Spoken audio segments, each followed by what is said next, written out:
نے کیا طے کیا؟ دیکھو یہ ہے چٹان کی بنیاد. آپ کو بڑی اونچی بلڈنگ بنانی ہو تو دیکھنا پڑتا ہے چٹان نیچے بنیاد زمین کیسی ہے. تو بنیاد کیا ہے؟ آپ سادگی کرو سادگی کرو سادگی کرو، یہ واسطہ بے معنی ہے بالکل. اس لیے کہ غریب کی سادگی کچھ اور ہے، امیر کی سادگی کچھ اور ہے. سادگی کے ایک معنی تو نہیں ہے. لہذا کوئی جو ہے راک فاؤنڈیشن وہ تلاش کی جائے. وہ ہم نے کی تلاش. جو تقریب حضور سے صحابہ سے ثابت ہے ضرور کرو ضرور کرو ضرور کرو. عضوا علیہا بالنواجذ، اپنے دانتوں سے پکڑ لو اس کو. اور جو تقریب ثابت نہیں حضور سے اور صحابہ سے، یقیناً یہ کہیں باہر سے آئی ہے. یا تو ہمارا خاندانی پس منظر جو ہے، اکثر تو ہندوؤں سے مسلمان ہوئے، وہ سادات ہوں، صدیقی ہوں، فاروقی ہوں، عثمانی ہوں، وہی ہیں نا جو باہر سے آئے تھے. باقی تو اکثریت یہیں سے. وہ اپنا ہندوانہ پس منظر لے کر آئے. تو جس کا ثبوت صحابہ کے دور میں نہیں، وہ یقیناً باہر سے آئی ہوئی چیز ہے. اس میں پھر سادگی نہیں، اس میں کمی نہیں، جڑ سے کاٹو اس کو. اس بنیاد پر ہم نے 5 فیصلے کیے ہیں. ذرا سن لیجئے آپ بھی، اگر آپ کوئی سوشل ورک کرنا چاہیں اس کو عام کریں. نمبر 1، نکاح مسجد میں. حدیث موجود ہے، ترمذی شریف کی روایت، اعلنوا ھذا النکاح واجعلوہ فی المساجد. نکاح کا اعلان عام کیا کرو، مسجدوں میں منعقد کیا کرو. میں حیران ہوتا ہوں کیوں نہیں علماء کرام نے اس کی طرف توجہ دلائی. حدیث ہے. ہاں میں مانتا ہوں ان کا کہنا یہ ہے کہ یہ یہاں جو امر ہے کہ مسجد میں منعقد کرو، یہ امر وجوب کے لیے نہیں ہے، استحباب کے لیے. مستحب ہے یہ کہ مسجد میں. تو بھائی مستحب کیوں چھوڑ رہے ہو تم؟ وہ اس لیے چھوڑنا پڑتا ہے، مولوی بیچارے کی حیثیت ہے ہی نہیں معاشرے میں کہ وہ کہے جناب یہاں آئیے میرے پاس، میں نہیں آؤں گا آپ کے گھر نکاح پڑھانے کے لیے. وہ اپنا رجسٹر بغل میں دبائے بیٹھا سوکھتا رہتا ہے. وہ تو آنی تھی بارات عصر کے وقت، مغرب بھی جا رہی ہے، آئی نہیں، وہ بیٹھا غریب. پہلے 20-30 روپے ملتے تھے، اب 200 300 400 ملتے ہیں. اور کیا ہے؟ میں نے انہیں یاد دلایا دیکھو شرم کرو.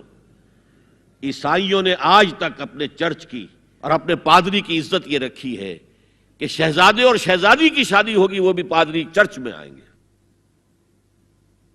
شہزادے کی شادی ہو رہی ہے تو جو ان کی پارلیمنٹ کے ساتھ ہے چرچ، وہاں شادی ہوگی. وہاں پردہ نہیں ہے، لڑکا لڑکی دونوں آمنے سامنے کھڑے ہو کر قول و قرار کریں گے. ہمارے ہاں پردہ ہے تو اس لیے لڑکی کے گھر بھی جائیں گے تو لڑکی تو محفل میں نہیں آئے گی. لڑکی کا ایک وکیل ہوگا، وہ وکیل اجازت لے کر آئے گا، 2 اس کے گواہ ہوں گے، اس کے سامنے اجازت لی گئی، پھر وہ نکاح خواہ کو اجازت دیں گے، وہ نکاح پڑھا دیں گے. پہلی بات یہ ہو گئی کہ نکاح مسجد میں. نمبر 2، نکاح کے موقع پر کوئی دعوت طعام نہیں، کوئی ثابت نہیں. دعوت طعام صرف ایک ہے، وہ ولیمہ ہے. اور اس قدر معقول بات ہے، سب باپ اپنے سینوں پر ہاتھ رکھ کر سوچیں اور میری بات سنیں. کیا بیٹی کو گھر سے رخصت کرنے کا وقت جو ہے وہ خوشی کا وقت ہوتا ہے؟ جب بیٹی گھر سے جا رہی ہو، کوئی جانور بھی آپ قربانی کے لیے، کوئی مینڈھا کو بکرا لے آئیں 8-10 دن پہلے اور بچے مانوس ہو جائیں تو وہ جب آپ ذبح کرتے ہیں تو پچھاڑے کھاتے ہیں کہ نہیں بچے؟ اور یہ لخت جگر ہے، نور چشم ہے، 18 20 22 برس گھر میں رہی ہے، وہ جا رہی ہے. خوشی نہیں ہے وہاں، صرف یہ ہوتا ہے اے سائی آف ریلیف کہ ایک ذمہ داری کا بوجھ تھا، اللہ نے آج پورا کرا دیا، اتروا دیا بوجھ. پھر بھی اندیشہ ہوتا ہے، پتہ نہیں مزاج ملے نہ ملے، نئے ماحول میں جا رہی ہے، وہاں جا کر ایڈجسٹ ہو یا نہ ہو، اندیشے پھر بھی ہوتے ہیں ذہن کے اندر. تو ان سے مرغ پلاؤ کھانا اور متنجن کھانا کوئی معقول بات نہیں ہے. معقول بات کیا ہے؟ لڑکا، اس کا گھر آباد ہوا ہے، وہ ولیمہ کرے. اس پر باقاعدہ احادیث اولبوا ولو بشاۃ، ولیمہ ضرور کرو چاہے ایک ہی بکری ہو تمہارے پاس. ذبح کرو، کاٹو، کھلاؤ گوشت اپنے دوستوں کو، احباب کو. یہاں تک کہا کہ بے ست طعام الولیمہ، برا کھانا ہے ولیمے کا کہ اس میں غریبوں کو نہیں بلایا جاتا. ظاہر بات ہے مسلی کھلانے کے لیے تو ولیمہ نہیں ہوتا، اپنے احباب کو، دوستوں کو بلایا جاتا ہے. پھر بھی میں تم سے کہتا ہوں کہ جسے ولیمے کے لیے بلایا جائے وہ اگر نہیں جائے گا تو اللہ اور اس کے رسول کے حکم کی نافرمانی کرے.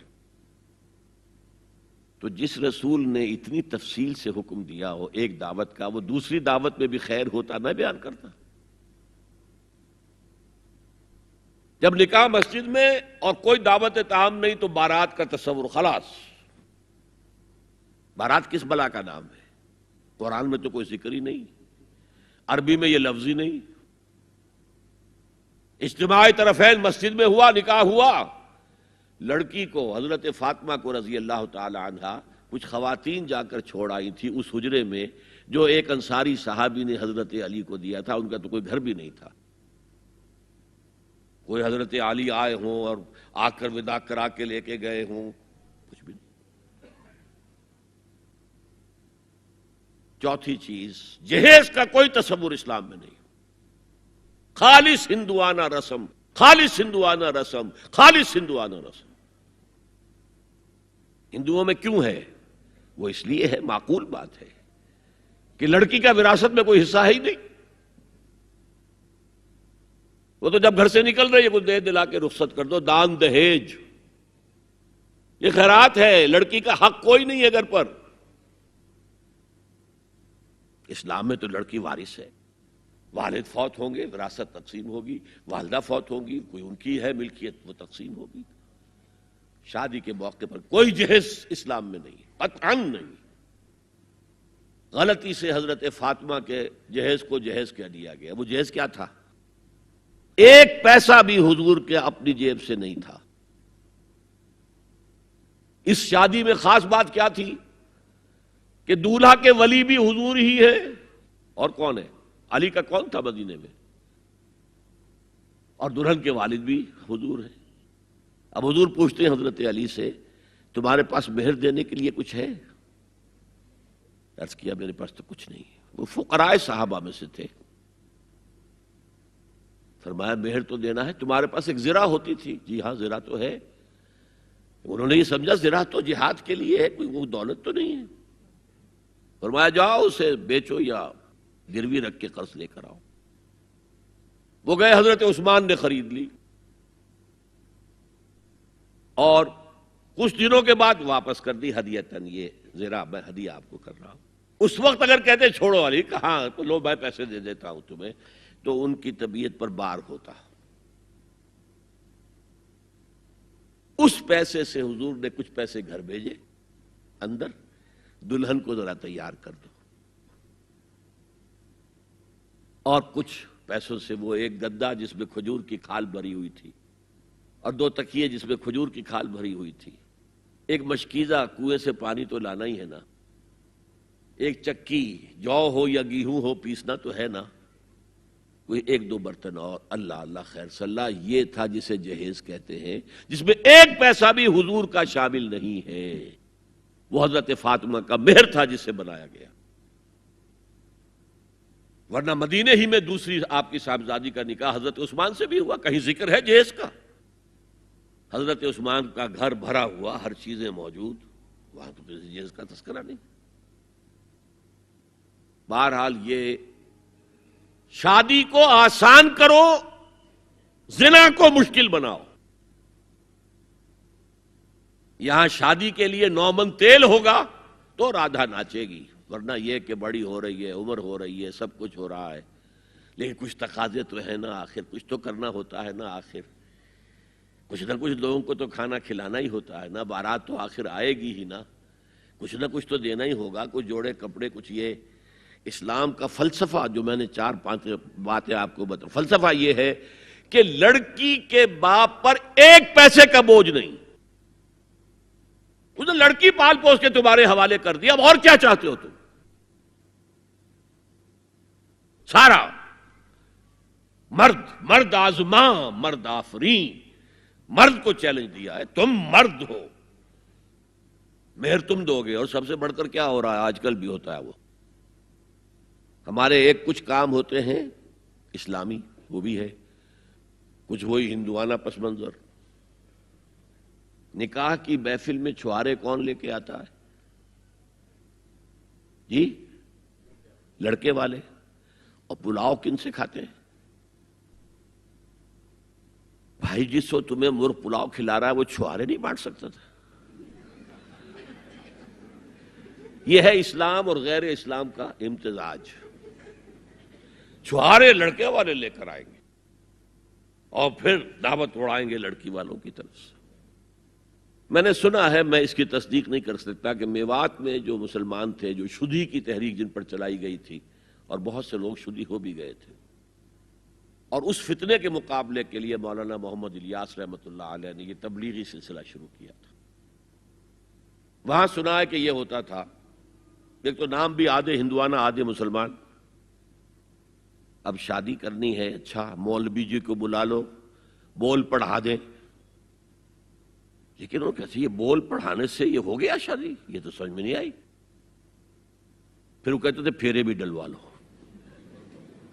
اب لڑکی کی چادر اور لڑکے کی چادر میں گرہ لگے اور پھر وہ سب کے سامنے 7 چکر لگائیں، تب تو پتا چلا کہ بات پکی ہو گئی، ورنہ یہ کہ قبول کر لیا بس۔ واللہ عالم یہ لطیفہ ہے یا واقعہ ہے، لیکن یہ مجھے سنایا ہے بعض لوگوں نے کہ یہ وہاں ہوتا تھا۔ اطمینان نہیں ہوتا تھا، یہ بول کہنے سے بات ہو گئی۔ بہرحال اب میں آ رہا ہوں تیسرے موضوع پر۔ اس کا تعلق بھی بنیادی طور پر خاندانی نظام کی مضبوطی کے لیے۔ خاندانی نظام مضبوط رہے گا جبکہ شوہر اور بیوی کی جتنی جنسی دلچسپی ہے وہ صرف آپس میں مرکوز ہو، شوہر کی بیوی پر، بیوی کی شوہر پر۔ ادھر ادھر نگاہیں جائیں گی، کوئی عورت دیکھی نگاہوں میں کھب گئی، وہی خواب میں آئے گی، اپنی بیوی کی طرف سے توجہ ہٹ جائے گی، اور یہ چیز، وہ بانڈ آف لو جو ہے بٹوین دی اسپاؤسز، اس کو کمزور کر دے گا۔ جنسی آوارگی نہ ہو، عورت کو چھپا کر رکھا جائے، وہ مستورات ہمارے ہاں کہلاتی تھی، مستورات۔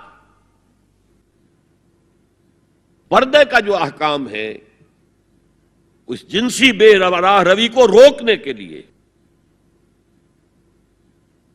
حسن کہتے ہیں عربی زبان میں قلعے کو،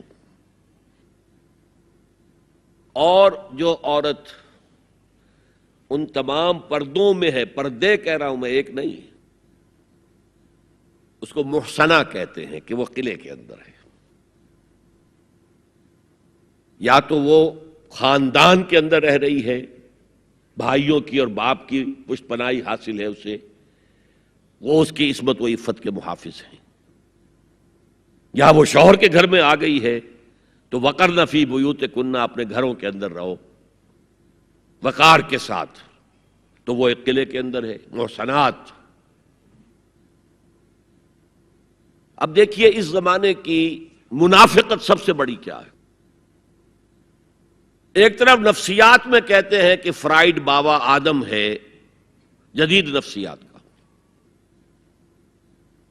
اور وہ کہتا ہے کہ انسانوں میں سب سے بڑا جذبہ، سب سے بڑا موٹیو جنسی ہے۔ اللہ نے بڑی کشش رکھی ہے، مرد میں عورت کے لیے، عورت میں مرد کے لیے، لیکن عورت پیسیو ہے مزاجن، وہ اقدام نہیں کرتی، آگے نہیں بڑھتی، مرد اقدام کرتا ہے، آگے بڑھتا ہے۔ یہ جو کشش ہے، اس کے نتیجے میں مرد اور عورت کے درمیان بے حجابی گویا کہ آگ پر تیل ڈالنا ہے، آگ بھڑکے گی۔ اسلام نے اس کو روکا ہے، پورا نظام اس کا معاشرتی، ایک بہت بڑا پردہ پورے معاشرے میں ہے، بہت بڑا پردہ، جیسے یہ چھوٹا سا پردہ آپ کو نظر آ رہا ہے نا، ادھر عورتیں ادھر مرد ہیں۔ اسلامی معاشرہ سیگریگیٹڈ ہے، مخلوط معاشرہ نہیں ہے. عورتوں کا اپنا دائرہ کار ہے، مردوں کا اپنا ہے.